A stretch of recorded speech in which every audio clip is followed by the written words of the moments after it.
Hey guys, it's me, Sharlene. We've met before, and if we haven't, hi, I'm Sharlene.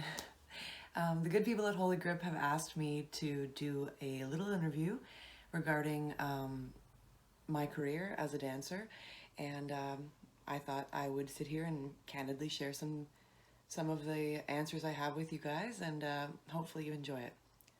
So let's do this. I think my favorite part of being on stage is performing in general. I mean, to dance or to perform in any sort of way is it's a privilege, you know, and you're performing for others and they're really enjoying. They've come to be entertained, and so I guess that's the aspect I love is to entertain people. But at the same time, I love reminding people that we're on the same level, even though they may be looking up to you. They may be thinking, you know, like, oh, this person, oh my goodness, they're doing such a great job. But like, we're just humans, we're just people, and I'm just doing something that you're watching, and you might be liking it, you might not. But either way, like, I think when people can see that you're having a good time, that's when they have a good time. And so the look on people's faces is one of my favorite things. I really enjoy that. Another aspect of dancing is the music, the costume, the role I get to take on. Um, you get to be whoever you want to be, and that's a lot of fun. You could be domineering, you could be shy, you could be feminine, you can be anything you want, and it makes it a lot of fun. My style has definitely evolved throughout my career.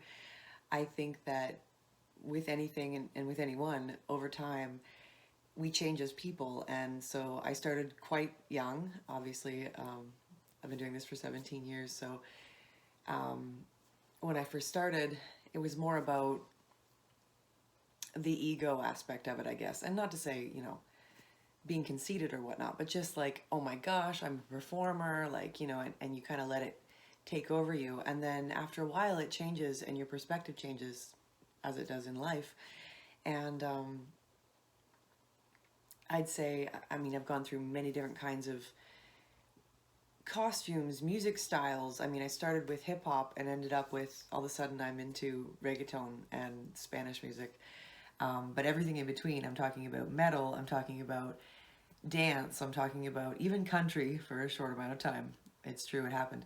Um, and so, you know, there's ebbs and flows with everything in life. And I think from the beginning to now, I'm a completely different dancer, but always have been the same person, if that makes any sense. There's going to be days where you feel like your feet cannot catch a rhythm for the life of you.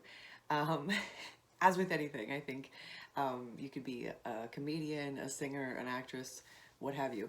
And you're just going to have your days that are on and your days that are off. But a good day, a fully satisfying show.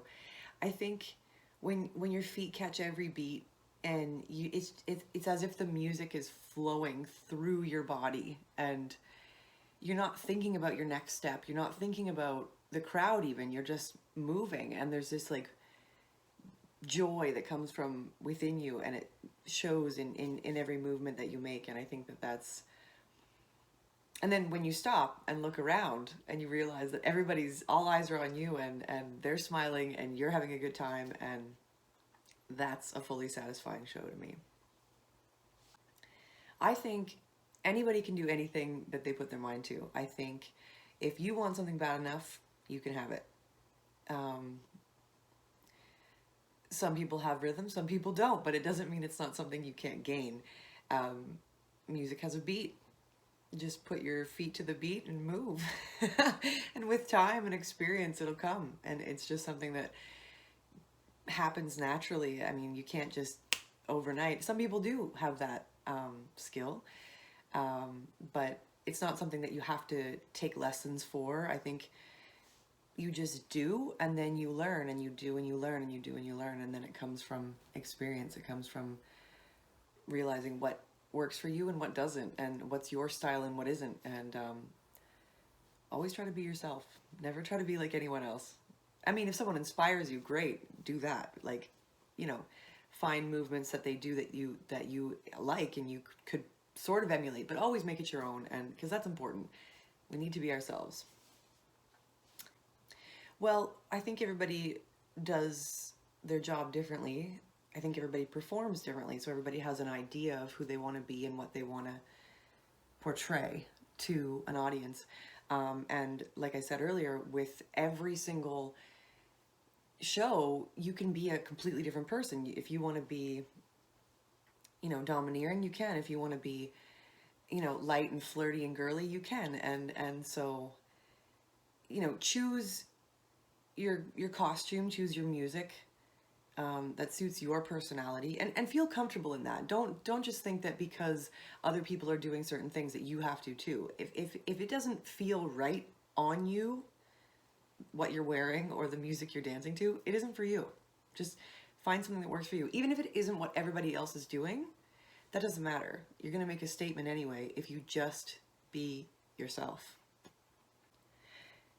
I've never personally been someone who claims to be very good on the pole at all. I'm going to be honest with you.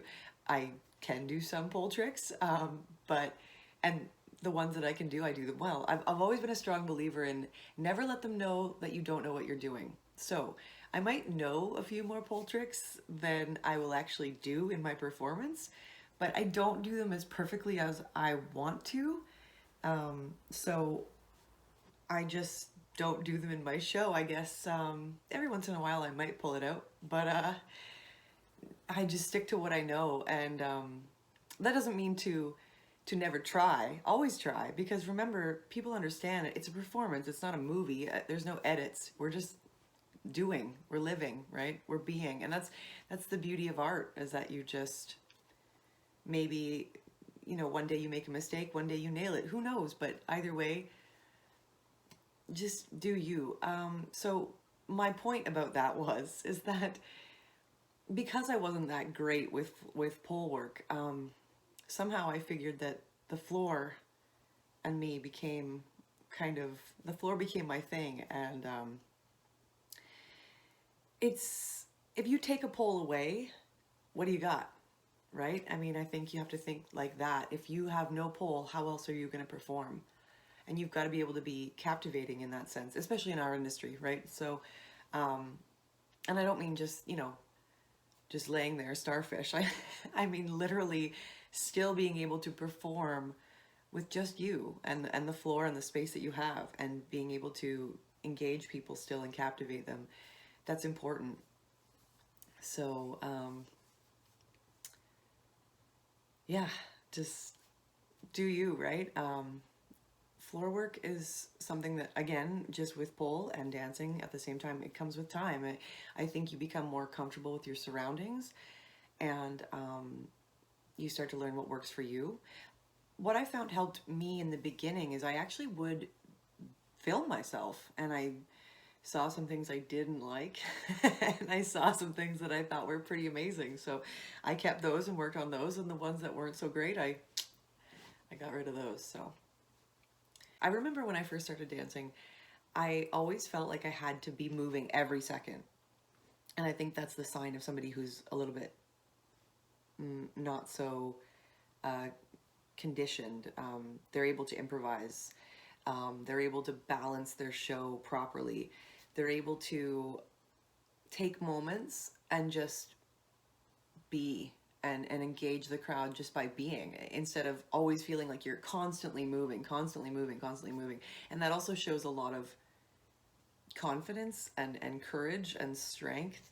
And so, like I said, when I was younger, I was constantly moving and always thinking like, like, okay, I gotta go here and I gotta do this. I thought people would think I was boring. I remember when I first started dancing, I danced in boots, and the laces, because I was moving so quickly, the laces would sometimes untie, and even though that's extremely dangerous, I wouldn't even stop to tie my shoes, because I thought if I stop moving, they're gonna think I'm boring.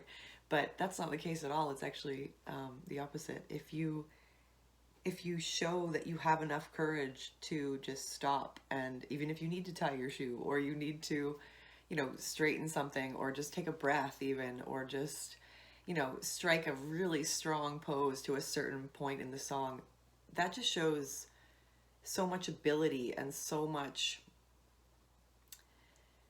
oh, like you can use facial expressions and eye contact and exaggerated movements and really pointy fingers and like, just staring people in the eyes and lots of hair, and deep breaths and just even just the fact that you engage with someone for longer than 20 seconds. I mean, it's incredible. Like just that alone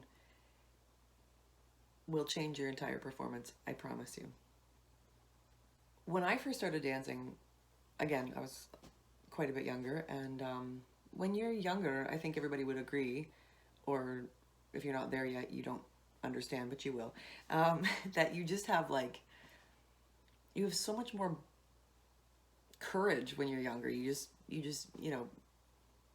balls to the wall with everything, with um, with everything, and so you don't really think about it.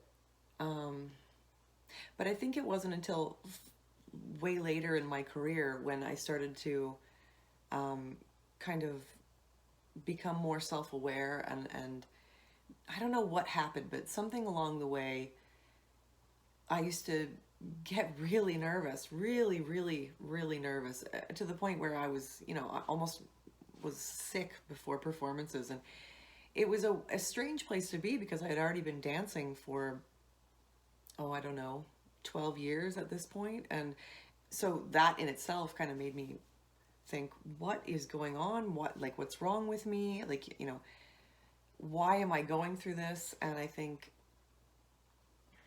it took me a while, but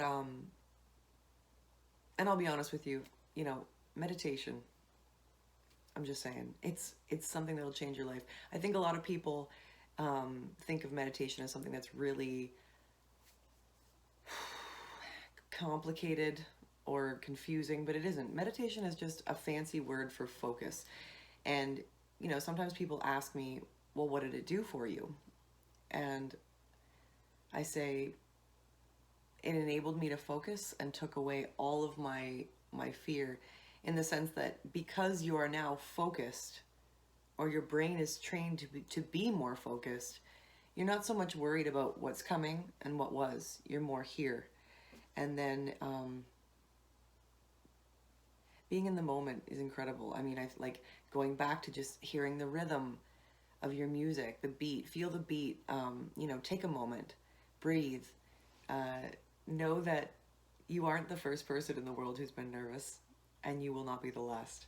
And also know that that's what shows you that you actually care, that you love what you're doing, is because you're nervous. You actually care. You want to do well. And so think of it that way. And a good friend of mine once told me that because we are the entertainment, we are making people's evenings or afternoons or whatever, whenever they're watching you, you're entertaining them, and they've come to see you. And that changed my whole perspective on it. I mean, there is nobody else that is you, and that is your own power. Remember that as well. It's once you figure that out, you'll never worry about who's better or worse, or who has more experience, who doesn't. You are your own power. You are you. There is no other you. And when you figure that out, it makes it a lot easier. Really love watching on Instagram. Her handle is Daria, and I believe her real name is Daria Shea. And my goodness, the fluidity of that woman. The dancers that I look up to the most, for me personally, I love flow. I love fluidity. I love transition that is seamless. I love grace. I love a presence. I love a silent sexiness that you just, it's silent, yet it's just in your face, and fluidity. It's incredible.